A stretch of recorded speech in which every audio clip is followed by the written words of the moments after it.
بھائیوں کل تک ہمارے یہ حالات تھے، آج ہمارے حالات یہ، ہماری مسجدوں میں نماز ہو رہی ہے لیکن کافروں کی بارات بجتی ہوئی جاتی ہے، ان کے بینڈ بجتے ہوئے جاتے ہیں، ان کے گانے بجتے ہوئے جاتے ہیں، لیکن ہماری اذان کی آواز یا نماز کی قرات بھی ہو رہی ہو تو ان کو کوئی فرق نہیں پڑتا، کیونکہ جب اذان اور نماز کے وقت ہم نے اپنی ٹی ویوں کو بند نہیں کیا ہے، جب ہم نے اپنے گھروں میں ٹی ویاں چلانا شروع کر دی تو پھر کافروں کے دلوں سے بھی ہمارا رعب و دبدبہ نکل گیا، کافروں کے دلوں سے بھی ہمارا رعب و دبدبہ ختم ہو گیا۔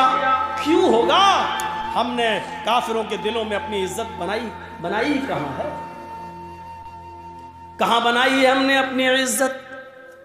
غزوہ احزاب کا وہ موقع یاد کرو، سنو، صرف ایک نماز تھی، بس ایک، وہ بھی اللہ کے رسول صلی اللہ علیہ وسلم نبی کی ایک نماز، اور وہ بھی چھوٹی نہیں تھی، بس صرف اس کا اصل وقت نکل گیا تھا۔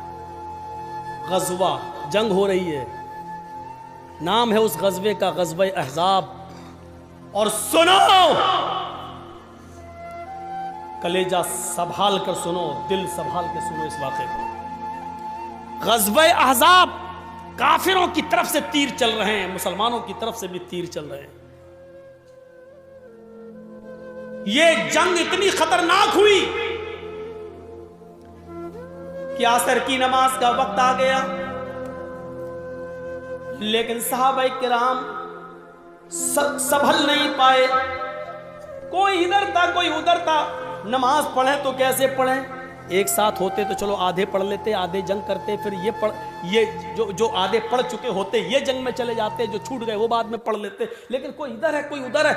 یہ عصر کی نماز کا وقت تھا، عصر کی نماز کا وقت، اللہ کے رسول نماز پڑھا نہیں سکے اور صحابہ ایک ساتھ جمع نہیں ہو سکے، کوئی ادھر سے تیر چلا رہا کوئی ادھر سے تیر چلا رہا ہے، لیکن تیر چلاتے چلاتے چلاتے چلاتے مغرب کا سورج جو ڈوبتا ہے مغرب کی نماز کے لیے، سورج کے ڈوبنے سے، سورج کے غروب ہونے سے تھوڑی دیر پہلے صحابہ کرام نے اس جنگ پر کامیابی حاصل کر لی، یعنی کافروں کو ہرا دیا، لیکن عصر کی نماز کا وقت نکل گیا۔ سنیے، عصر کی نماز کا وقت نکل گیا تھا، جلدی سے وہیں صحابہ نے تیمم کیا اور وضو بنا، تیمم پانی تو تھا نہیں، جلدی سے تیمم کیا اور نماز پڑھنا شروع کر دی۔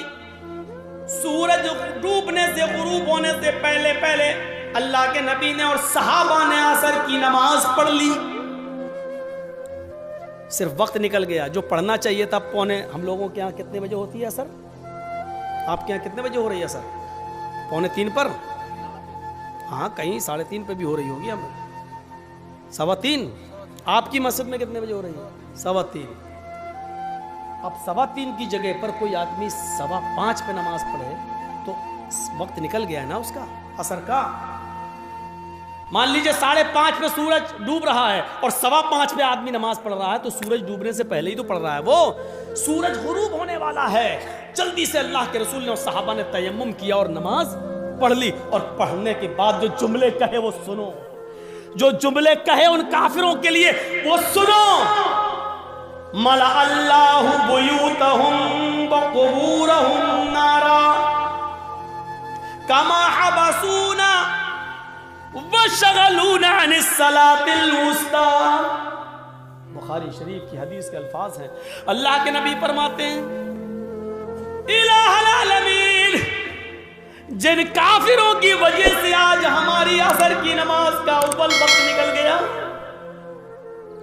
اے اللہ جن کافروں کی وجہ سے آج میری عصر کی نماز کا اصلی وقت نکل گیا، وقت پر ہم نماز نہیں پڑھ سکے، سورج ڈوبنے سے پہلے آج ہم نے عصر کی نماز پڑھی، اس کے ذمہ دار یہ کافر ہیں، یہ جنگ کرنے والے، ان کی وجہ سے میری عصر کی نماز کا وقت نکلا ہے۔ ملأ اللہ بیوتہم، اے اللہ ان کے گھروں کو تو آگ سے بھر دے، اے اللہ ان کے گھروں میں آگ لگا دے، اے اللہ ان کے گھروں میں تو آگ سے بھر دے۔